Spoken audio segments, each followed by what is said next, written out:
Big boss Malayalam season 7 അതാ മൂന്നാമത്തെ ആഴ്ചയിലേക്ക് പുതിയ പണികളുമായി കടന്നിരിക്കുകയാണ്. ഇപ്പോഴുള്ള കുടുംബങ്ങൾക്ക് തുണയായി പുതിയ 5 വൈൽഡ് കാർഡ് എൻട്രികൾ കൂടി വീട്ടിലേക്ക് കടന്നിരിക്കുകയാണ്. ഇവരാരെല്ലാമെന്ന് നമുക്ക് നോക്കാം. ആദ്യ മത്സരാർത്ഥി ജിഷിൻ മോഹനാണ്. ആളൊരു സീരിയൽ ആക്ടറാണ്. ഒട്ടനവധി സിനിമകളിലും ആള് അഭിനയിച്ചിട്ടുണ്ട്.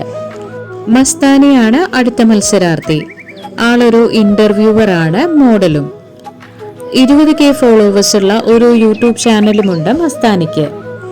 ആകാശ് സാബുമോനാണ് അടുത്ത മത്സരാർത്ഥി. ആളൊരു ഫുഡ് ബ്ലോഗറാണ്. നിരവധി സബ്സ്ക്രൈബേഴ്സ് ഉള്ള ചാനലാണ് സാബുമോന്റെ. അടുത്ത മത്സരാർത്ഥി വേദലക്ഷ്മിയാണ്. ആളൊരു മോഡലാണ്, കൂടാതെ ഇൻഫ്ലുവൻസറും. അടുത്ത മത്സരാർത്ഥി പ്രവീൺ മാർക്കറ്റിംഗ് മല്ലുവാണ്. ആളൊരു ബ്ലോഗറാണ്. നിരവധി സബ്സ്ക്രൈബേഴ്സ് ഉള്ള ചാനലാണ് പ്രവീണിൻ്റെതും.